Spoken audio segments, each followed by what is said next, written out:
ईश्वरः परमकृष्ण सच्चिदानन्दविग्रह अनादिरादिर्गोविन्दः सर्वकारणकारणम् चिन्तामणिप्रकरसद्मसुकल्पवृक्ष लक्षवृतेषु सुरभिरभिपालयन्तम् लक्ष्मीसहस्रशतसम्भ्रमसेव्यमानं गोविन्दमादिपुरुषं तमहं भजामि। वेणुं कनन्तमरविन्ददलायताक्षं बर्हावतं समसितं बुधसुन्दरङ्गं कन्दर्पकोटिकमनीयविशेषशोभम् गोविन्दमादिपुरुषं तमहं भजामि। आलोलचन्द्रकलशद्वनमाल्यवंशी रत्नाङ्गदं प्रणयकेलिकलाविलासं श्यामं त्रिभङ्गललितं नियतप्रकाशं गोविन्दमादिपुरुषं तमहं भजामि। अङ्गानि यस्य सकलेन्द्रियवृत्तिमन्ति पश्यन्ति पान्ति कलयन्ति चिरञ्जगन्ति आनन्दचिन्मयसदुज्ज्वलविग्रहस्य गोविन्दमादिपुरुषं तमहं भजामि। अद्वैतमच्युतमनादिमनन्तरूपम् आद्यं पुराणपुरुषं नवयौवनं च वेदेषु दुर्लभमदुर्लभमात्मभक्तो गोविन्दमादिपुरुषं तमहं भजामि। पन्थस्तु कोटिशतवत्सरसम्प्रगम्यो वायोरथापि मनसो मुनिपुङ्गवानां सोऽप्यस्ति यत्प्रपदशिं न विचिन्ततत्ते गोविन्दमादिपुरुषं तमहं भजामि। एकपसौ रचयितुं जगदण्डकोटि यच्छक्तिरस्ति जगदण्डचयाजनन्ता अण्डान्तरस्थपरमाणुचयान्तरस्थं गोविन्दमादिपुरुषं तमहं भजामि।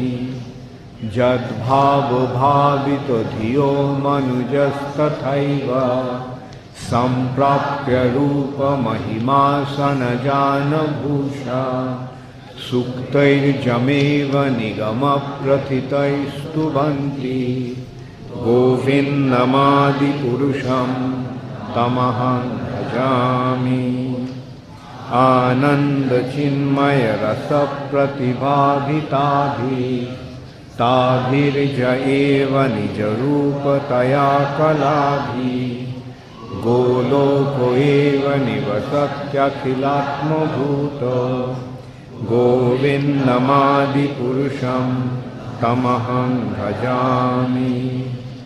प्रेमाञ्जनच्छुरितभक्तिविलोचनेन सन्तः सदैव हृदयेषु विलोकयन्ति श्यामसुन्दरमचिन्त्यगुणस्वरूपं गोविन्दमादिपुरुषं तमहं भजामि। रामादिमूर्तिषु कलानियमेन तिष्ठन् नानावतारमकरोद्भुवनेषु किन्तु कृष्णस्वयं समभवत् परमपुमाञ्जो गोविन्दमादिपुरुषं तमहं भजामि। यस्य प्रभा प्रभवतो जगदण्डकोटि कोटिशेषवसुधादिविभूतिभिन्नं तद्ब्रह्मनिष्कलमनन्तमशेषभूतं गोविन्दमादिपुरुषं तमहं भजामि। माया हि यस्य जगदण्डशतानि सूते त्रैगुण्य तद्विषयवेदवितायमाना सत्यावलम्ब परसत्यविशुद्धसत्त्वं गोविन्दमादिपुरुषं तमहं भजामि। आनन्दचिन्मयरसात्मतया मनसु जप्राणिनां प्रतिफलं स्मरतामुपेत्य लीलायितेन भुवनानि जयत्यजस्रं गोविन्दमादिपुरुषं तमहं भजामि। गोलोकनाम्नि निजधाम्नि तले च तस्य देवी महेश हरिधाम सुतेषु तेषु ते ते प्रभावनिचया विहितश्च येन गोविन्दमादिपुरुषं तमहं भजामि। सृष्टिस्थितिप्रलयसाधनशक्तिरेका छायेव यस्य भुवनानि बिभर्ति दुर्गा इच्छानुरूपमपि यस्य च चेष्टते सा गोविन्दमादिपुरुषं तमहं भजामि। क्षीरं यथा दधिविकारविशेषयोगा सञ्जायते न हि ततः पृथगस्ति हेतो सम्भुतामपि तथा समुपैति कार्या गोविन्दमादिपुरुषं तमहं भजामि। दीपार्चिरेव हि दशान्तरमभ्युपेत्य दीपायते विवृतहेतुसमानधर्मा यस्तादृगेव हि च विष्णुतया विभाति गोविन्दमादिपुरुषं तमहं भजामि। जकारनर्नवजले भजति स्म जोगा निद्रामनन्तजगदण्डसरोमकूपा आधारशक्तिमवलम्ब परां स्वमूर्तिं गोविन्दमादिपुरुषं तमहं भजामि। यस्यैकनिश्शसितकालमथावलम्ब्य जीवन्ति लोमविलजा जगदण्डनाथा विष्णुर्महान् सह्यजस्य कलाविशेषो गोविन्दमादिपुरुषं तमहं भजामि। भास्वान् यथा स्म सकलेषु निजेषु तेजा स्वीयं कियत् प्रकटयत्तपि तद्वदत्र ब्रह्मा ज एष जगदण्डविधानकर्ता गोविन्दमादिपुरुषं तमहं भजामि।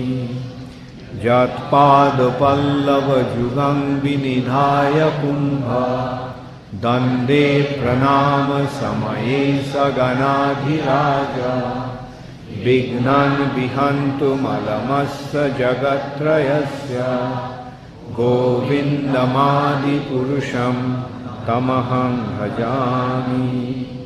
अग्निर्मही गगनमम्बुमरुद्विषश्च कालस्तथात्ममनसीति जगत्त्रयानि यस्माद्भवन्ति विभवन्ति विशन्ति यं च गोविन्दमादिपुरुषं तमहं भजामि।